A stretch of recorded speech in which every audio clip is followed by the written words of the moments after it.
original run of Dragon Ball, i.e. the manga, was written and drawn by Akira Toriyama from 1984 to 1995. 11 years where this series, that started out as kind of like a disappointing follow-up to Dr. Slump, became one of the most influential manga and then anime series and franchises of all time, leading to the big popularity of both formats worldwide during the late 90s and early 2000s. And then in 2008, a couple of fans, Salagir and Gogeta Jr, got together to do their own fan manga series called Dragon Ball Multiverse, a sequel to the original Dragon Ball and specifically Dragon Ball Z, which ignored GT and pitted the main continuity with a bunch of other timelines in a big multiverse tournament. That was 11 years ago, which basically tells us that Dragon Ball Multiverse has been going on the exact same length of time as the original Dragon Ball manga. When I realized this, it was kind of like being shot in the dick, I suspect. A surprise to be sure, but not a very pleasant one by any stretch of the imagination. And recently, Multiverse has become the focus of a lot of discussions due to insane, gratuitous violence happening every single chapter, being perpetrated by characters who kind of shouldn't do it, and just there for shock value. And now I'm here, going to commemorate the 11th anniversary of Dragon Ball Multiverse to explain what the premise of it is, what my initial impressions of it were, and what do I think about it now, and why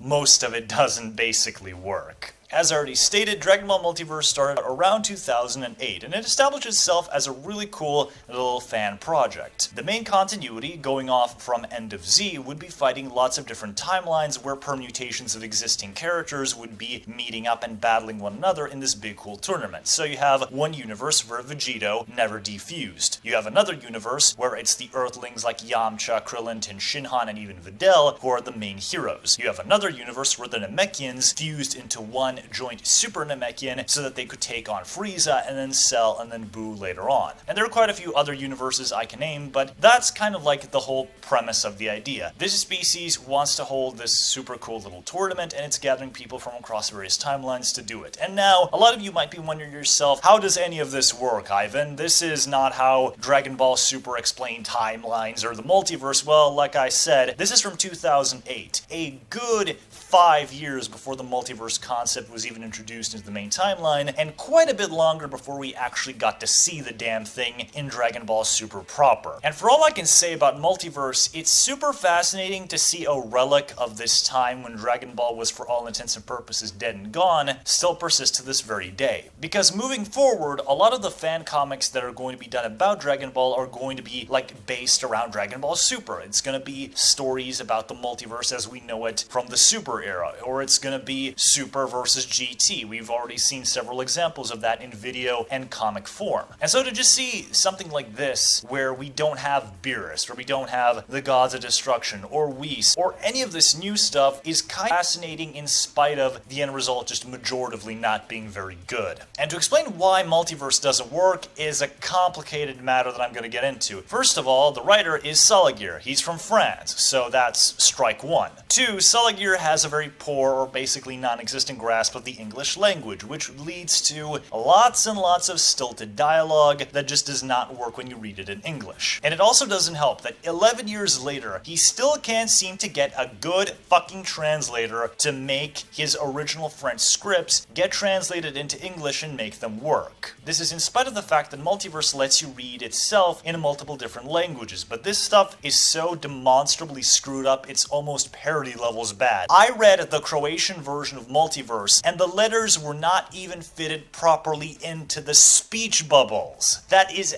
absolutely hilarious, and I can't believe he would ever approve something of that. But as you're going to find out, Salagir's standards of quality are not very high by any stretch of the imagination. See, Salagir is the kind of guy who grew up with Dragon Ball Z during the late 90s and early 2000s, meaning that he saw a lot of the more visceral violence that was present in Z, and he just assumes that's how Dragon Ball is. This is very apparent from very early on in the run, where you see lots of shit that Toriyama would not do, or if Toriyama did it, he would do it very sparingly. Limbs get thrown off, heads get ripped off so that they can regenerate new bodies, and the new chapters just speak for themselves. You have shit like Gohan punching Kakarot, the evil version of his father from another timeline, so hard he literally destroys the vast majority of his body. And while you can, unironically, I guess, have fun with the gratuitous over-the-topness of it, it does not make for anything resembling an objectively good storyline. Plus, when you combine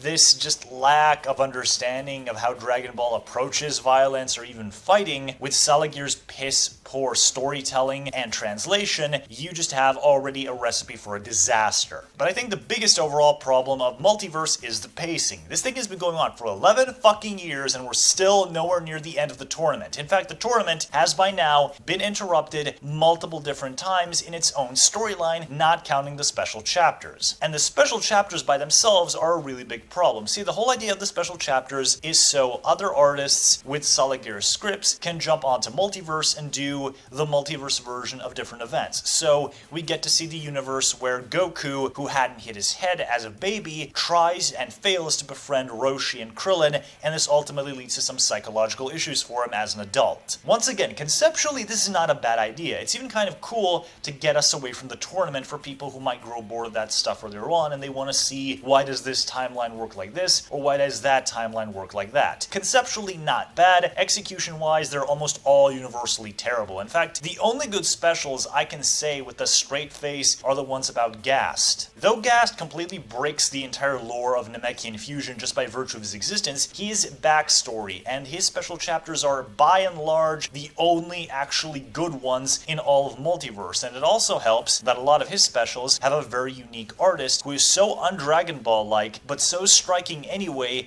it's just visually very pleasing to look at. But all the rest of them are so fucking terrible. The Broly one, that's just a remake of Movie 8, switches Goku's dumb gut punch into a dumb spirit bomb, which is what every other fucking Z movie used as the climax. Or, for example, the timeline where Cell wins the Cell games. This could be, once again, a really cool idea. Cell wins, he destroys the Earth, and then he could potentially meet up with Majin Buu. How would Cell fight Majin Buu? How would that encounter lead into other cool stuff? We never see that because Salagir just wants to show you how the Super Warriors, or I guess the Z Fighters, get ruthlessly murdered. And this is something that he does over and over and over again. His whole idea of the bad guys win storyline is just seeing the good guys get horribly murdered. And that's okay for a starting point. But if you're gonna have the bad guy win, have it lead to something. Let us see Cell versus Majin Buu. How did Cell beat this guy who is so much stronger than him? What's the storyline there? Did he make a temporary alliance with someone? Did he encounter some of the numerous movie villains and have some kind of cool interactions with them? We never know. We never see it. And that's a big overarching problem with most of the specials. They just exist there for fight scene's sake, and the fights aren't even usually that good to warrant it. And then the main storyline of the tournament itself is both slow and too fast all at the same time. The way the overall tournament has progressed has been at a snail's pace, but so many of the fights feel rushed, feel undercut, feel like they've had a bunch of different character beats or action beats removed out of them, that you have this weird situation where the storyline in the big picture is going nowhere at the speed of an inert fucking brick, but the isolated moments in the story are just blitzing right past you at the speed of the fucking Flash. It's difficult to explain. You really have to sit down and read this thing for yourself to see why it doesn't work. And I've been thinking about why exactly this is. And to properly explain it, I'm gonna have to go on a tangent about Shonen Jump. So, the Shonen Jump model works like this. A writer and artist makes a chapter. This chapter is published in Weekly Shonen Jump, and at the end of each Jump title, there is a weekly popularity poll that says this chapter was the best one this week at number 1, 2, 3, 4, 5, and these popularity polls are very important because this is what the Jump editors use as kind of like a measuring stick to decide which series has potential, which series is worth continuing on, and which one gets cancelled. And this basically creates constant pressure on the writer and the artist to make every chapter feel cool, to feel bombastic, to feel like something big, important is happening, and this can get very, very tiring if done with a bad writer or artist on board. Now, take this model that already speaks for itself why it's kind of inherently broken and apply it to a single fucking page. That alone should explain to you why the pacing is fucked on two completely polar opposite extremes at the same time.